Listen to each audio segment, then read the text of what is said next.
This training is brought to you by the Niagara Library System. We serve our member libraries in Niagara, Orleans, and Genesee counties.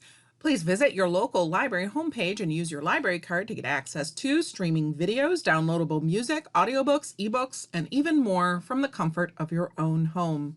Thank you. Hello. So here we are again and talking about now centering yourself, effective ways to settle yourself before, during, and after of communication with others. Now, a lot of this has to do with public speaking, but it seemed like it would be effective for anybody at any time, really. So, as always, I have my references are on the screen. They will be in the description of the video. And I have a totally different setup here, so I'm working with the camera and working with the angles and trying to make sure that everything is okay. So hopefully this will come out all right. But off we go, talking about centering yourself and effective ways to settle yourself before, during, and after your communication. So of the three references that I have. The first one I looked at was Mind Tools, and according to a 2012 survey by Karen Dwyer and Marlena Davidson, public speaking is our number one fear. Really.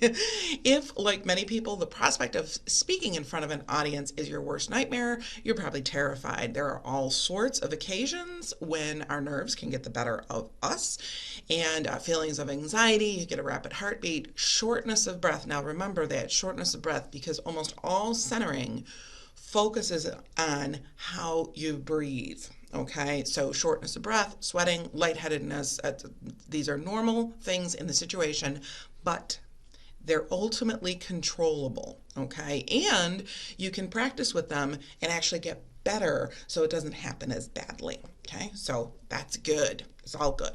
So with the Mind Tools, they talk about centering. So taking that nervous energy and going ahead and channeling it into something that's more productive for you. And they talk about centering as the ancient visualization technique in Aikido, the Japanese defense martial art of spiritual harmony. It teaches you to focus on the here and now, taking power away from outside concerns and negative thoughts and helping you to remain stable and grounded.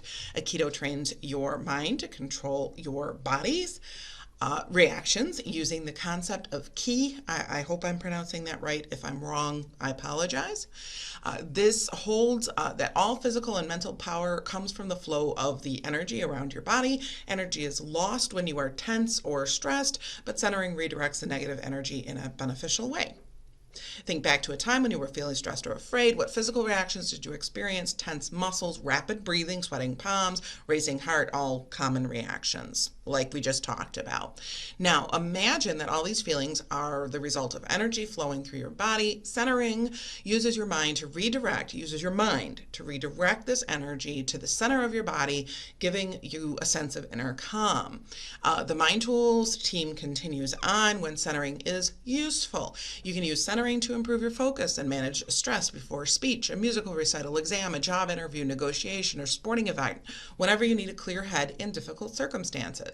Centering can also be more useful in common situations. If you need to gather your thoughts before a difficult conversation, or if you have to deliver bad news, use centering to channel your nerves so that you can communicate clearly, compassionately, and effectively. And I would jump in here with my own comment to use it when you don't need it. Don't wait for bad news to center yourself. Center yourself and deliver good news. Try it before you buy it. Use it before you need it, okay? So, and we'll get into that. A couple other people mention that later. So, again, they talk about 3 steps or 3 different techniques to actually centering yourself. Number 1, focus on your breathing. Concentrate on breathing deeply using your diaphragm at the bottom of your lungs to draw all the air all the way down and into your lungs. Mindfully release the tension in your body. Continue to breathe slowly and deeply while scanning your body for feelings of tension. Start with your toes and work all the way up your body, paying attention to each group of muscles as you go. And relax any muscles that feel tense by clenching them and then releasing them. Step 2, find your center. Locate the physical center of gravity, which in centering is generally visualized as about 2 inches below your navel, so in your pelvic area. These, for us ladies, these would be probably those low-rise pants that none of us, well, very few of us actually like to wear, so right there, yeah. Don't get mad about it, though. Recenter yourself when you think of that, okay? Be familiar with where your center is and remember what it feels like. You'll probably find that you feel grounded and stabilized when you focus on that part of your body. When you begin to feel stressed, turn your attention to your center to remind yourself that you have balance and control. And once you've found it, breathe in and out deeply at least 5 times, they recommend. Continue to concentrate and feel the sensations of being stable on the ground. And step 3, finally, redirect your energy. Channel your energy now that you have. Channel it into achieving your goal. Okay? Practice, practice, practice. Okay? Nancy Duarte writes, public speaking affects people in different ways. Some people get jittery and anxious before they talk and they need to spend time calming down before they go on stage. Other people want to make sure they have that extra energy. They get an extra pop going in front of that audience. And some people need to spend their time amping themselves up, and some people need to spend time calming themselves down. And that's why I like this particular article, because she talks about both, which is nice. Now, she says, my pre-talk ritual has always been to be still. She says I would consider that to be a spiritual type ritual. We'll talk about what she says, the 4 different rituals. I'll typically find a dark spot backstage to center myself, exhale calmly, and create a quiet space in my head. Talking with others, she found that many use what they call an exertion ritual. She says when she tried it, she learned that since she's already pretty amped up, when she did an exertion ritual, her energy was so over the top, she couldn't catch her breath, and then it sounded like she was chuffing on the microphone, and apparently it was very strange for her. So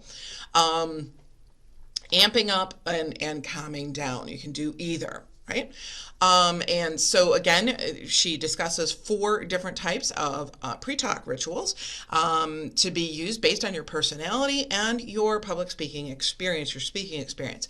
You can use empathy rituals. Empathy rituals help you connect better to the people who are in your audience. You can build empathy by working the room before you talk to have a connection with attendees. You can ask them questions, learn what they're interested in. And another technique is to zero in on a friendly face that you know in the audience from backstage, or you can look at the stage. You can actually sit in the audience's perspective and then look at the stage from there. Okay. Consider trying a pre-talk empathy ritual if you are speaking to an audience you don't relate to. If you get stage fright and you clam up while speaking, and then losing your personality, or if you have high stakes content that simply has to resonate. Okay. So you can look up, there's more empathy rituals and how to actually empathize and look to portray what you're really feeling inside, especially when the information is important to you, and how you can really then connect with your audience. Usually, and I actually think that these are really important because people very rarely remember you. They do remember how you made them feel. Okay, so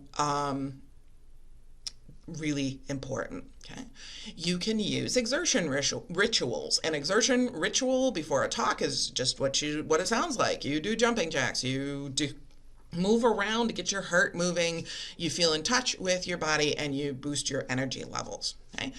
Spiritual rituals, like she talked about finding that dark place to center herself and to keep going prior to her talk. Spiritual rituals are like the moments of silence and stillness I experience backstage. You can include prayer, meditation, contemplation, expressing gratitude for the opportunity. Spiritual rituals can help quell jitters, help you feel grounded and positive, especially actually gratitude. That's excellent. And then there's mantra-based rituals, and mantra rituals are ones that help you prepare by using actually repetition and self-talk for soothing, okay? Consider a pre-talk mantra-based ritual if you feel soothed by repetition, if you have a phrase or a pattern of words that comfort you, and you can use self-talk to make yourself feel more comfortable or even more bold. When it comes to prepping for any talk, one size does not fit all, so try a few different ones and find the one that works for you. And finally, Linda Derrick, she has an excellent article. Again, I always recommend that you check out the original posters.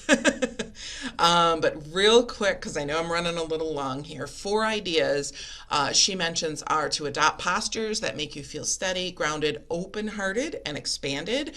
When standing in line, this is important, when chatting socially with friends or colleagues, before having a confrontation. Do it, practice beforehand, okay? When you're having a confrontation, tell them, or when you're telling someone how much you care for them, practice being open, practice that, okay? And you really can hear a smile. I hate to keep banging away on that, but you really can hear a smile in your voice. Even I can hear it, and as I talk about it, I even try and kind of pull up my cheeks so that hopefully I don't look like the Joker. That wouldn't, never mind. I didn't, oh my goodness, okay. Maybe I'll cut that out, I don't know. Extend your vision out into your environment. Really look into the shapes, colors, and textures around you. Notice details near and far. Number 3, she says, present your ideas with the knowledge that as they extend outward to your audience, there is lots of positive energy coming back to you. And I think that's what people get real nervous about. And also, when you have anxiety, it has a tendency to block that perception of all of that good stuff coming back to you. So, and of course, take care of yourself in preparation for your public speaking engagement. Dress comfortably in a way that makes you feel attractive, hydrate well, and then use the bathroom shortly before your presentation. So, okay, with all of this, I'm going to cut it off here. Thank you for listening. Hopefully we'll see you in the next one. Bye.